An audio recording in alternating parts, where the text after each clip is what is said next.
So today we discuss primary and secondary kinetic isotopic effect. So here I write kh by kd is equal to kh by kt is equal to 1 and kh by kd is equal to 6 to 7 or kh by kt is equal to 10 to 20. Here k means rate. Okay. So কোনো একটা রিয়াকশানে আমি hydrogen বসাবো তখন তার রেটটা দেখবো। আবার সেই রিয়াকশানটাতে আমি হাইড্রোজেনের জায়গায় ডয়টেরিয়াম বসাবো, তখন তার আমি রেটটা দেখবো। তারপর আমি কেইচ বাই কেডিটা তাহলে তখন আমি পেয়ে যাব। এখানে বলা হচ্ছে KH by KD 6 to 7 times and KH by KD 10 to 20 Times.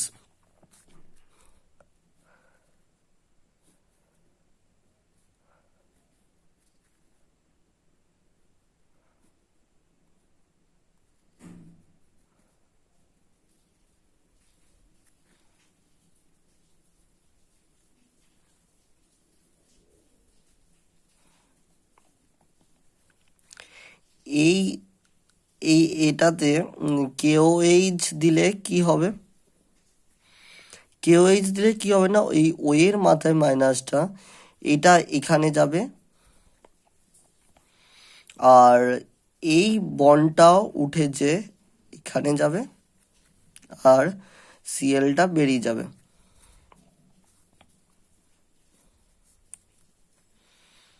তাহলে আমরা কি পাবো এখানে? এরপর আমরা হাইড্রোজেনের জায়গাতে ডয়টেরিয়াম অর্থাৎ ডি বসাবো হাইড্রোজেনের জায়গাতে।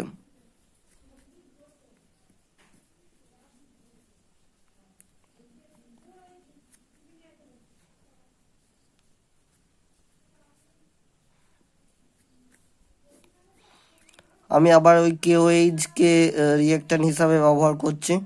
তাহলে এটা এখানে যাচ্ছে, এই বন্ডটা এখানে যাচ্ছে অ্যান্ড সিএলটা বেরিয়ে যাচ্ছে।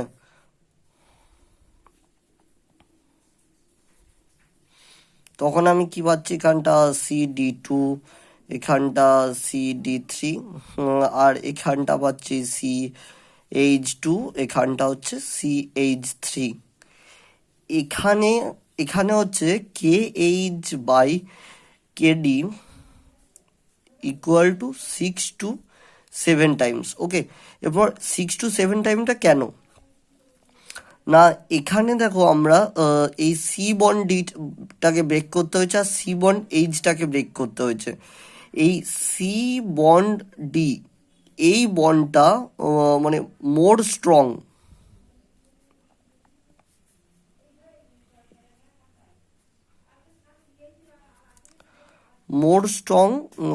Sorry then C bond H bond. So C bond D এটাকে ভাঙতে অনেকটা বেশি টাইম লেগে যাবে। তাহলে কি এই রিয়াকশানটা স্লো হয়ে যাবে, তো এইটা স্লো হয়ে যাবে এই রিয়াকশানটা।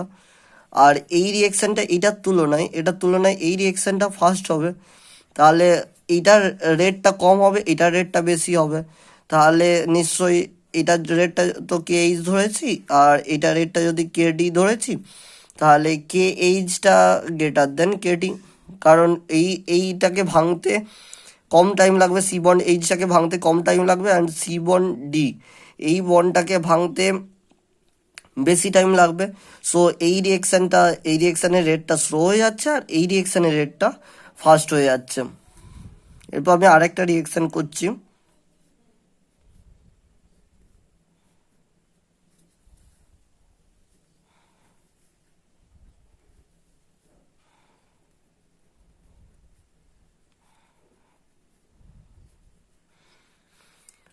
এটা নিয়েছি, আর আরেকটা নেব এইচের জায়গাগুলোতে আমরা ডয়টেরিয়াম অর্থাৎ ডি বসাবো।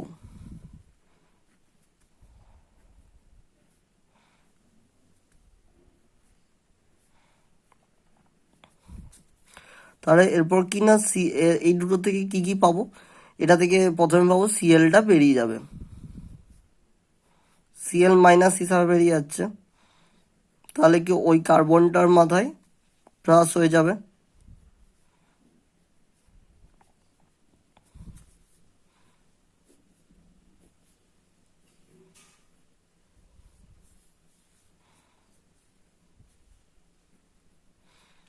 এইটারও সিএলটা প্রথমে মাইনাস হিসাবে বেরিয়ে যাবে, এখানে প্লাস হয়ে যাবে। এরপর এই রিয়েকশনটার ক্ষেত্রে এই স্টেপটা হচ্ছে রেট ডিটারমাইনিং স্টেপ, ও রেট ডিটারমাইনিং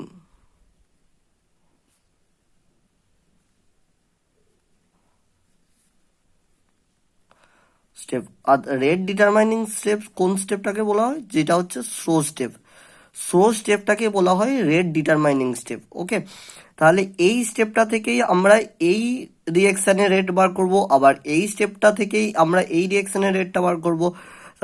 এরপরে এই রিয়েকশনটার ক্ষেত্রে এই এইচ বন্ডটা ভেঙে যেত, দিয়ে এখানে ডবল বন্ড হয়ে যেত, আবার এই কার্বন বন্ড ডি এই বন্ডটা ভেঙে যেত, এখানে ডবল বন্ড হতো। তাহলে ওটা আমাকে সি বন্ড এইচ ভাঙছে না সি বন্ড ডি ভাঙছে সেইটা এখানে কোনো দেখার কথা উঠছে না, কারণ আমরা কোনো একটা রিয়াকশনের রেটটা যখন বার করবো, রেটটা বার করবো আমরা রেট ডিটারমাইনিং স্টেপ থেকে, অর্থাৎ স্লো স্টেপ থেকে। তাহলে কি এখানে কেএইচ কেডি, যদি আমরা এটা কেএইচ ধরেছি রেটটা, আর এটার ক্ষেত্রে কেডি ধরেছি, দুটোর ক্ষেত্রেই জাস্ট সিএলটা বেরিয়ে গেছে অ্যান্ড সিএল মাইনাস হিসাবে বেরিয়ে গেছে, অ্যান্ড কার্বনের উপর দুটোতেই প্লাস হয়ে গেছে। তাহলে কেএইচ ইকুয়াল টু কেডি হয়ে যাচ্ছে দুটোর ক্ষেত্রে। তাহলে এখানে কি K H by K D probably equal to 1 পেয়ে যাচ্ছে আমরা এখানে। সো এরপর আমরা একটা ইলেকট্রোফিলিকের সাথে রিয়েকশন দেখব।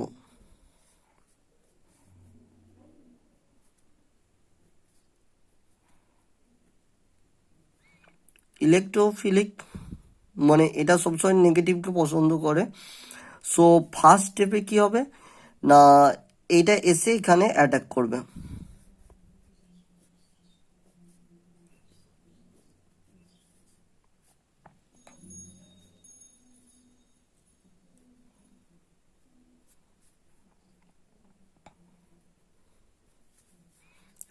সেকেন্ড স্টেপে কি হবে, এইটা এই বন্ডটা এখানে চলে আসবে, তাহলে কি এখানটা ডবল বন্ড হয়ে যাবে।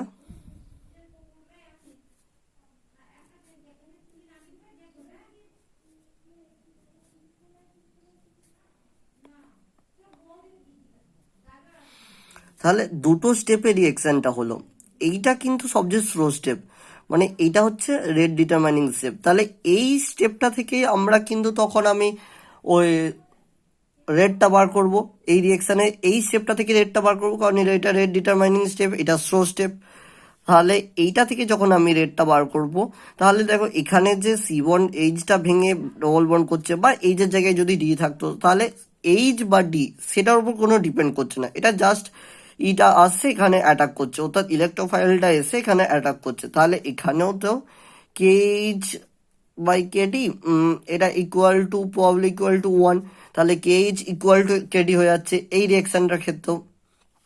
আর আরেকটা কথা বলে রাখি, এই এই যে আমি এক্সাম্পলটা দিয়েছি এটা কিন্তু E1 রিয়েকশনের মতো, আর এই দুটো এক্সাম্পল দিয়েছি যেটাই সি বন্ড এইচ ছিল, সি বন্ড ডি, এই দুটোর ভাঙার উপর ডিপেন্ড করছে, এগুলো সব আমি E2 রিয়েকশন বলেছি। এরপর আমি একটা গুরুত্বপূর্ণ রিয়েকশন বলছি,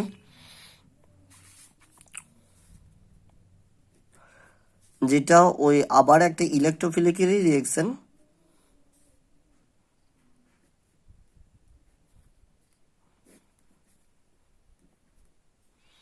SO3H কে ইলেকট্রোফিলিক হিসাবে এখানে ব্যবহার করা হচ্ছে।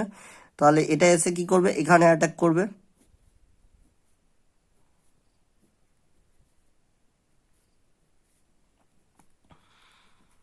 তাহলে কি আছে, এখানে SO3H আছে আর এইচ আছে। এরপর কি এই বন্ডটা সেখানে ডবল বন্ড করবে, যেমন করে আগের ইলেকট্রোফিলিক দিয়ে রিয়েকশনটা দেখালাম এই রিয়েকশনটার মতো। সো তোমাদের মনে এখন প্রশ্ন আসতে পারে যে এই রিয়েকশনটা আমি যেহেতু দেখেছি মানে দেখিয়েছি আগে, তো আবার কেন SO3H এই ইলেকট্রোফিলিক দিয়ে রিয়েকশনটা কেন দেখাচ্ছে। সো এরপর যখন আমি এখানটায় SO3Hটা বসাচ্ছি, এই বন্ডটা এখানটায় যে ভেঙে যাচ্ছে, আবার ডি এর ক্ষেত্রে যদি এইচের জায়গায় ডি থাকতো, ডয়টেরিয়াম থাকতো, তখন আমি বসিয়ে দেখাবো SO3H, আর আমি তীর চিহ্নটা এখানে ইউজ করছি না, আমি পরপর দেখে দেখে যাচ্ছি। শুধু জাস্ট আমি এটার ক্ষেত্রে হাইড্রোজেনের জায়গায় আমি ডয়টেরিয়াম ব্যবহার করেছি।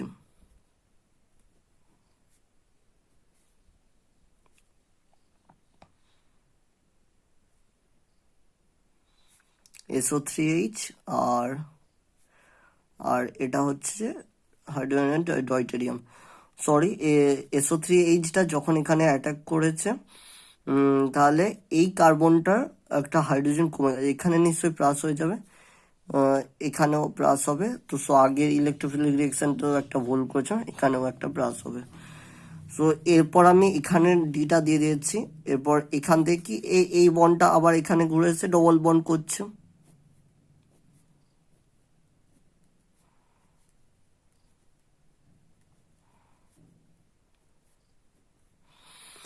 সো দুটো তো রিয়েকশন একই, কিন্তু এই স্টেপটার ক্ষেত্রে এটা কিন্তু রেট ডিটারমাইনিং স্টেপ ছিল। কিন্তু যখন আমি SO3H-কে ইলেকট্রোফাইল হিসাবে ব্যবহার করব, এখানে সবসময় মনে রাখতে হবে যে এখানে সবসময় রেট ডিটারমাইনিং স্টেপ হচ্ছে এইটা, এটা RD স্টেপ, অর্থাৎ এইটা স্লো স্টেপ। তাহলে এটা যেহেতু স্লো স্টেপ হয়, এই স্টেপটাতে কি হচ্ছে, C bond H এই বন্ডটা ব্রেক করে এসে এখানে ডবল বন্ড করছে, আবার C bond D এই বন্ডটা ব্রেক করে এসে এখানে ডবল বন্ড করছে।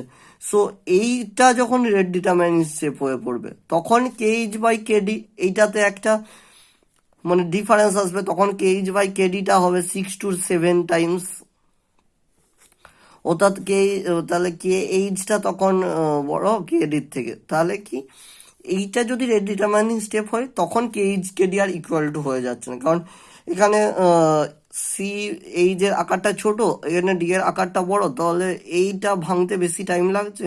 আবার আমরা আগে জেনেছি C bond D এই বন্ডটা বেশি স্ট্রং দেন C bond H bond. So এইটার ক্ষেত্রে রেটটা হচ্ছে স্লো হয়ে যাচ্ছে, আর এটার ক্ষেত্রে রেটটা ফাস্ট হয়ে যাচ্ছে। তখন এটার ক্ষেত্রে রেটটা বেশি হওয়ার জন্য এটার যে আমি কেটাকে রেট হিসাবে যদি ধরি, KH-টা বেশি হয়ে যাচ্ছে দেন KD। ওকে, এটা আমার গেল primary primary kinetic isotopic effect.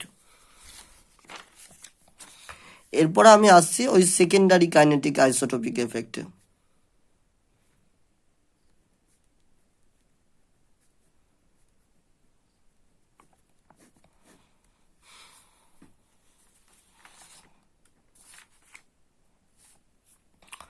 Secondary kinetic isotopic এফেক্টের ক্ষেত্রে KH/KD এটা চেঞ্জটা টু 2 or 3 টাইমস এমনটা হয়, মানে খুব কম চেঞ্জটা হয়।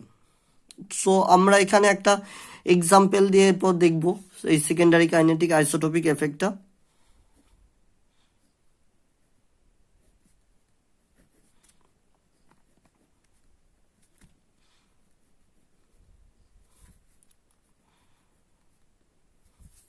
এটা নিয়েছি, আর এরপরে তাহলে এই যে জায়গায় কি বসাবো আমরা, এখানে যেহেতু KH/KD নিয়েছি, এই যে জায়গায় আমরা তাহলে এরপর আমরা ডয়টেরিয়াম বসিয়ে দেখব।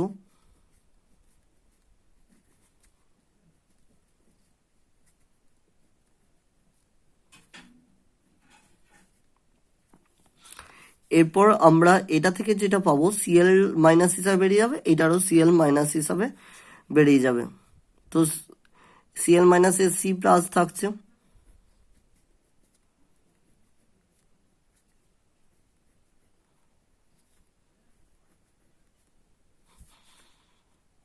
এটারও Cl- বেরিয়ে গেছে, তো C+, এটা CD3 অ্যান্ড এটারও CD3। এরপর আমরা দেখব এই দুটো প্রোডাক্ট পেয়েছি, সেই দুটোর মধ্যে কোনটা বেশি স্টেবল, তার রেটটা কিন্তু বেশি হয়ে যাবে। কোনটা বেশি স্টেবল না, এখানে দেখো হাইপার কনজুগেশন হাইড্রোজেন আছে, হাইপার কনজুগেটিভ হাইড্রোজেন সেটা আছে কটা না, তিনটে তিনটে ছটা, তিনে নটা আছে, নটা। আর এখানে ডি এর এখানে +I এফেক্ট দেখা যাচ্ছে, +I এফেক্ট। তা আমাদের এখানে হাইপার কনজুগেশন এফেক্ট আছে, এখানে +I এফেক্ট আছে। তো ফার্স্ট আমি বলে রাখি যে ওই হাইপার কনজুগেশন এফেক্টটা বেশি স্টেবল দেন +I এফেক্ট।